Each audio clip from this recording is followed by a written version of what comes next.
to get the financing they need. Steve Leisman, who you know, and Jared Bernstein, who works at the Economic Policy Institute, also will be with us for the hour. And then Thomas Key, who you saw there, a guest for this conversation. Trish, of course, with me.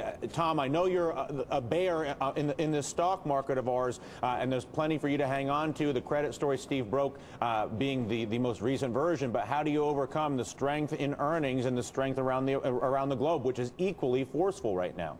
Well, you need to ride the flow. If the market's going to continue to hold support, which it is testing support right now, then you need to ride the wave, and you need to trade the market as it's appropriate. However, from a longer-term standpoint, I'm recommending to all of my clients to liquidate their longer-term investments.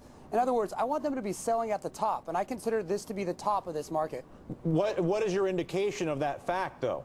It's all a liquidity-driven analysis. I've created an analysis for my clients called the investment rate. And the investment rate, it measures the level of liquidity in the market over time.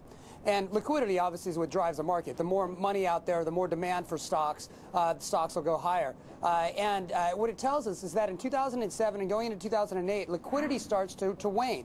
In other words, it starts to dry up. And we're seeing that happen in a lot of different factors. Bond market showing it. Bill Gross pointed out yesterday that the bond market and the longer-term yields show 6.25 Fed. We have subprime issues, and then today, too. On the flip side, Brian, and I want to get you into this conversation, but on the flip side, I've got countries like Qatar, $1 billion a day they've got to put to work. China has sovereign funds larger than Blackstone, KKR, and Carlyle combined. Dubai. I can make a liquidity story that has nothing to do with the bond market that will blow your mind right now simply by virtue of petrodollars and global growth, Brian. How do you reconcile, again, the Godzilla versus King Kong scenario here? Well, I think if we look at it in the long run, the drivers of equity prices are earnings and interest rates. And earnings we're seeing are coming in a little better than expected.